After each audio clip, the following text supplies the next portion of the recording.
After the Watchers had descended, taken human wives, and fathered the monstrous Nephilim, the earth became filled with violence and corruption. Yahweh the Demiurge looked down upon his creation and grew displeased, not because of the suffering, but because the humans were no longer solely worshipping him. They were praising other gods, living freely, and creating civilizations that did not center his glory and that hurt his feelings. So he decided to wipe the slate clean. First, he needed a servant.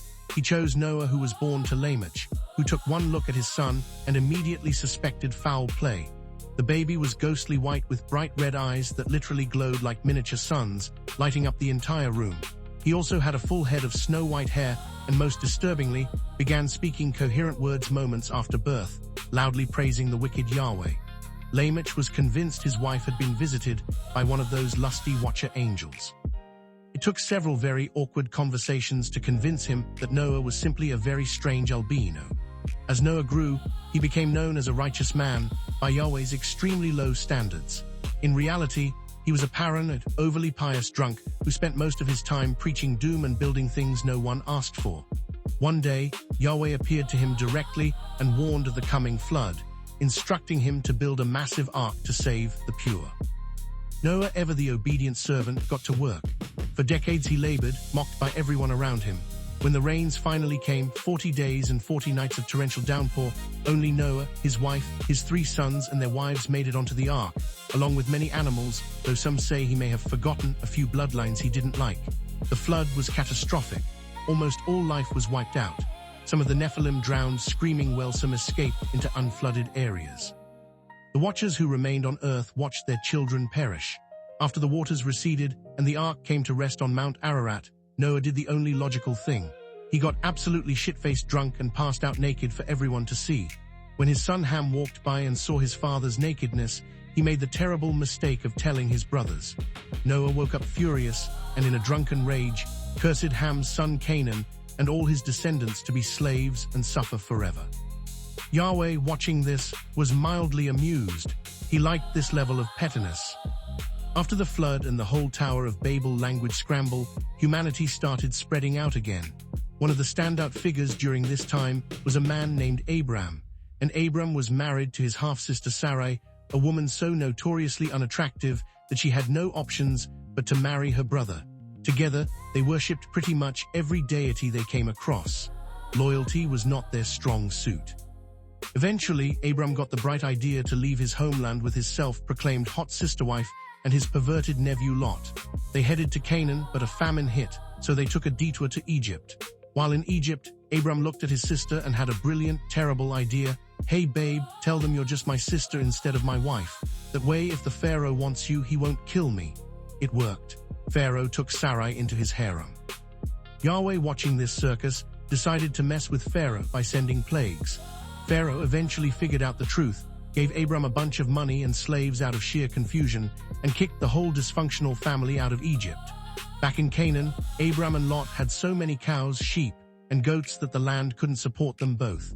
So Lot, being the pervert he was, chose to pitch his tents near the famously sinful cities of Sodom and Gomorrah. Later, when 4 kings went to war and kidnapped Lot, Abram took 318 of his slaves, went full warlord, and rescued his nephew. On the way back, he met the mysterious king of Salem and gave him a tenth of everything and called it a day.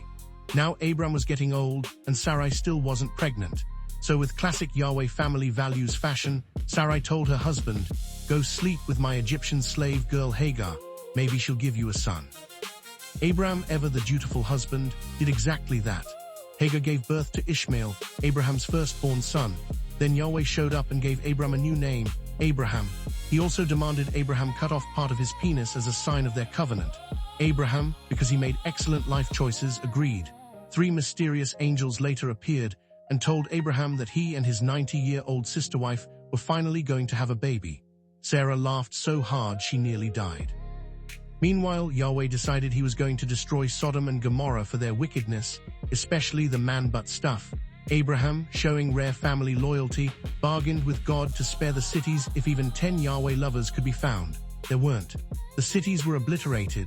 Lot and his 2 daughters were saved, but Lot's wife looked back and was turned into a pillar of salt. Some say she just really missed the nightlife. Lot and his daughters then hid in a cave, where the daughters got their father drunk and committed incest with him to preserve the family line.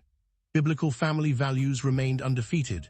Back with Abraham, he once again tried to pimp out his sister wife Sarah, this time to a king named Abimelech. It failed again. Eventually, Sarah got pregnant and gave birth to Isaac, a child some described as mentally impaired.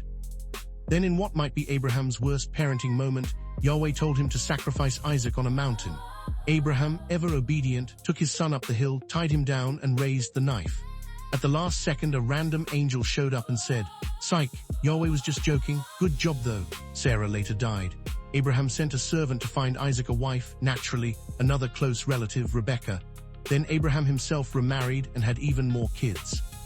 But when he died at 175 years old, he left almost everything to Isaac, because family values are so important to these people.